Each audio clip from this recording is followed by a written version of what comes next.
Ayan, no? Dito na po tayo. Ayan. Mary Abadilo po sa dyan, ma'am, at sa inyong lahat. So, ngayon, mga kababayan, eto na nga. Mga kababayan, matatawa kayo dito ha. Huwag masyadong matawa. So, kung uminom kayo ng tubig, ilayo nyo ng ininom ninyo. At kung kumain kayo, ilayo nyo kutsara, baka malunok po ninyo. Mga kababayan. So ngayon, yung ating pag-usapan, Ma'am Sinaida Lorbes, silo po sa iyo dyan. Yung ating pag-uusapan mga kababayan ay patungkol po dito kay Jack Argota na kung saan ay inoperan daw siya na isang sikat na vlogger, no? Sikat na vlogger ng 150,000 isang buwan para murahin si Sarah. Ngayon, example ko lang mga kababayan. So, paano yon? Halimbawa ako, vlogger.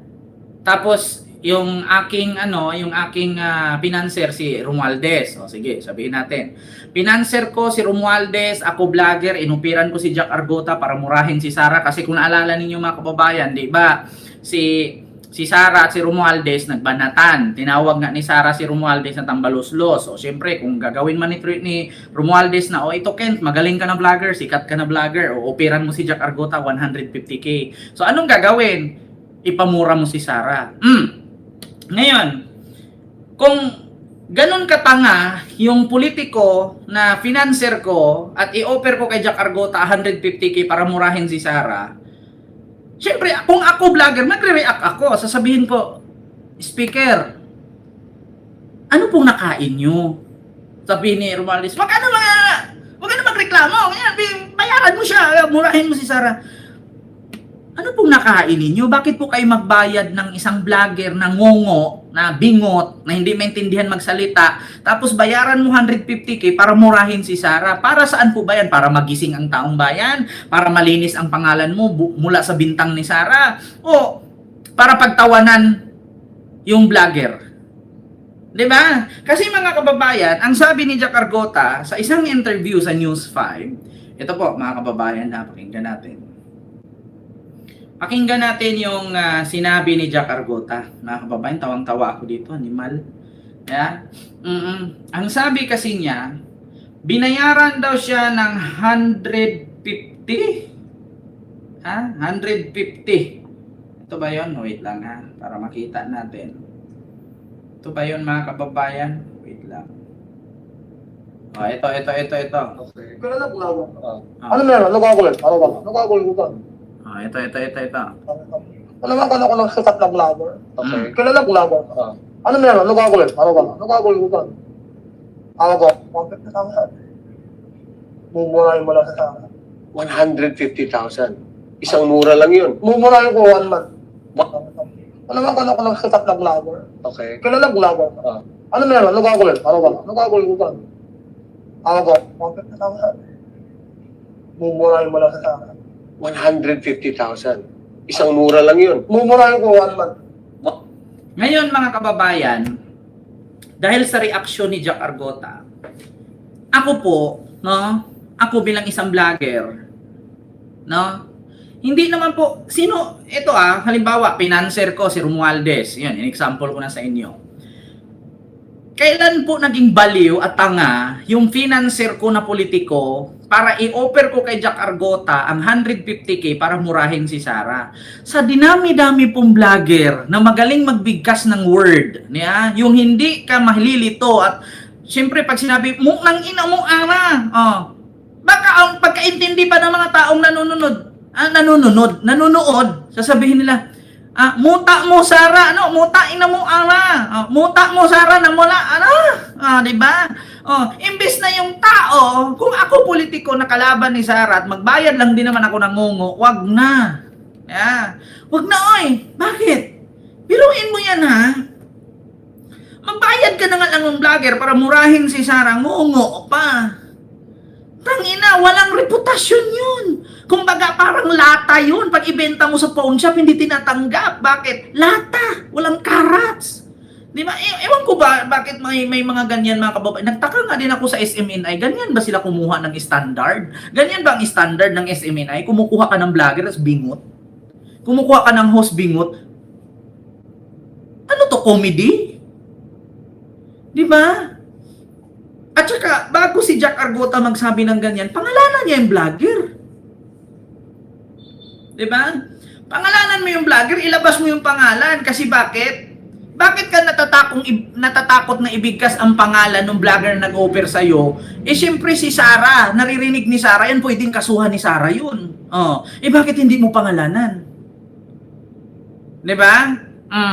Bakit hindi mo pangalanan yung vlogger na nag-offer sa'yo? Oh. At saka hindi mo pangalanan yung tao. Kung ako noon, inuperan ako ng ganyan, ibubulgar ko yung pangalan. Bakit? Bakit ako natatakot? Vice President naman yung gusto niyang halimbawa ako, inupiran, okay, 150k, murahin mo si PBBM. Pangalanan ko talaga yung vlogger, bakit? Biruin mo ba naman? Ha? Biruin mo ba naman? Si PBBM na yan, pag narinig ng narinig ng NBI yan, narinig ng CIDG yan, si PBBM daw, murahin, babayaran daw si Ken. O siyempre, imbestigahan ngayon yun, sino ba yung vlogger na yan? Bakit ayaw mo bigkasin yung pangalan? Si Sara Duterte naman pala ang, kumbaga, trip kay Sarah yan paninirang puri yan dapat pinangalanan mo yung vlogger para malaman natin kung sino. Diba? Hindi yung magpa-interview ka, di ba? Tapos wala nang mangalan ng vlogger, hindi mo yung vlogger. Ano lang yung malaman? Paano may wala yun na vlogger? Yung vlogger. Mangalan mo yung vlogger. Na sino may vlogger? Ang vlogger na yung wahay di ba? Pangalan mo, mangir. Ito din kasing News 5, no? Nagpapa-interview dyan Tingnan nyo si Jojo hindi nga maintindihan ni Jojo yung sinasabi. Di ba? Alam nyo, niniwala na sana ako kay Jack Arguta. Ang problema lang, paano mo papaniwalaan? Di ba? Ikaw, ngungo, opera ng 150k? Wow! Hiyang-hiya naman ako. Di ba? Sino po bang tangang vlogger yan na mag-offer ng 150k sa ngungo para murahin si Sarah? Hindi ka ba nahiya sa akin? Andito ako, putang ina mo, Sarah. 150k sa buwan. Andito si Ken, ang dami namin marunong magbigkas ng salita. Bakit mag-offer ka sa ngungo pa? Wow, Jack, ha? Wow! Ikaw pa? Putragis, ngungo ka na nga, bingot ka na nga, operan ka pa. Wow! Ang galing, ha? Ang galing! Ang galing mo! Putang ina! Bakit sa ngungo pa? Nandito naman ako! Diba mga kababayan, hindi ba kayo nagtataka? Sinong vlogger mag-offer sa'yo? Wala ka namang carats, wala kang papel. Una, kung murahin mo man si Sarah, for what? Anong benefits nun? Hindi magigising ang taong bayan nun, mas lalo pang iinit ang ulo ng taong bayan. Bakit hindi ka na nga maintindihan? Nagmura ka pa. Diba? Anong mapapala nung vlogger na nag-offer sa'yo? Inupiran ka, 150k, murahin si Sarah. Sige nga, anong benefits nun?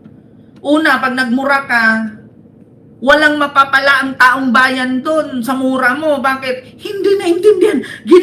Binigyan mo pa ng sakit sa ulo yung mga taong bayang nanonood sa'yo. Kita mo yan? Dinagdagan mo pa yung problema, wala na nga silang bigas, dagdag ka pang hindi ka maintindihan, dipuga ka. Wala na nga silang ulam. Tapos pagbukas sa Facebook, ang inamuha na, imalik mo yung milyon na uwa. Ay, Diyos ko, inom tayo muna. Biruin nyo yan. Wala na ngang pambiling bigas yung tao na nanood sa Facebook. Tapos, ikaw pa yung makita na, munang ina mo, ibalik mo yung 100 yung ninakaw mo yung upinihan. Dipuga. Ka malipong, Jack.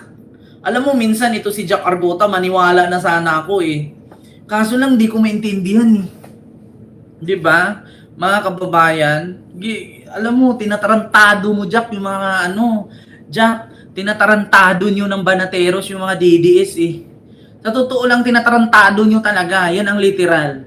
Tinatarantado nyo, ginagago ninyo yung mga DDS na niwala sa inyo. Kung ako DDS ngayon, sasabihin ko talaga, putang ina, napakadaming vlogger naman dyan na magaling bumigas. Napakaraming vlogger naman dyan na mabilis maintindihan. Bakit mag-offer pa yung vlogger ng ngungo? Na, ngungo pa ang offeran mo. Diba? Nag-isip ka ba? Diba? Sa bagay, hindi maiisip ng mga DDS yan kasi mga bubunga naman sila. Diba? Alam mo naman ang mga DDS, kahit balatan mo yan, o kahit nga silaban mo, amoy Duterte daw eh. Diba? Tapos ang nakakapag-ano dyan, putang ina. Parang ano lang yan eh, mga kababayan, parang bumili ka ng cake. Yeah? Si Jack Argota, yung sabi niyang inoperan siya ng 150k para murahin si Sarah, parang ano lang yan eh. Parang bumili ka lang ng cake. Hindi mo naabutan yung tindahan ng Red Ribbon kasi nagsara na. Saan ka pumunta? Sa bakery. Sa bakery. Kinuha mo yung picture ng cake sa Red Ribbon, pinagaya mo. Parang ganun eh. Yeah? Ginagago. Ganun mga kababayan. Ginagago ni Jack Argota ang mga DDS. Putragis na yan. Yeah? Ma'am Rosario Vicen, hello po. Ay nako, mga kababayan. Ano kaya nangyari dyan, no? Ito mga DDS, paniwala sila. Tigil-tigilan nyo na nga yung mga kalukuhan ninyo, Jack Argota. Alam mo, Jack, kulang lang sa lulo yan eh. Kulang lang sa lulo yan eh. Yan ang resulta na yung ano mo, yung paggalulo mo na pasma. Yan. Kulang lang sa lulo yan. Ilulo mo yan. Baka sakali, gumanda pa boses mo. Putang inang yan. Ay, Diyos ko. Gawin nyo mga kababayan. Sige, ganito. Magtayo ako ng TV station. Magtayo ako ng isang programa na usaping politika. Tapos kukuha ako ng host ngongo. Anong mangyari? Sige nga. Anong mangyari? Di ba? Putang ina naman no. Ginagago niya. Mga kababayan, ayaw ko na sana to reaksyonan eh. Kaso lang, sabi ko, bigyan ko naman ng katatawanan yung aking viewers. Baka kasi antukin. Alas 10 na kasi. Sabi ko, bago man sila matulog, at least natulog silang nakangiti. Biruin mo ang kapal ng ang kapal ng apog ni Jack Argota at ang kapal ng mukha. Ngungo, opera ng 150 para murahin si Sarah, tapos yung tunog, ang ina mo, imalik mo yung uminit niya, man. Utang inang yan. Paano yung hindi nakaintindi sa ngungo? O baka scroll up lang, baka wala kang views niyan. Diba? Putang ina. Ay, Diyos ko. Tigilan mo yan, Jack. Kulang lang sa lulo yan. So, ito po, mga kababayan, yung sunod. Itigil mo yan, Jack. Nanaginip ka. Saang lugar ka ba inupiran, biringan? Putang ina, Jack. Itigil-tigil mo yan. Resulta ng yan eh. Resulta ng kulang sa lulo yan eh. Di ba? Ito yung sunod. Mga kababayan, tigil na tayo dyan. Nakakabuisit yung mga animal na mga DDS na to. Kung ano-ano nang pumapasok sa isipan. Nagpapa-interview ka pang hayop ka.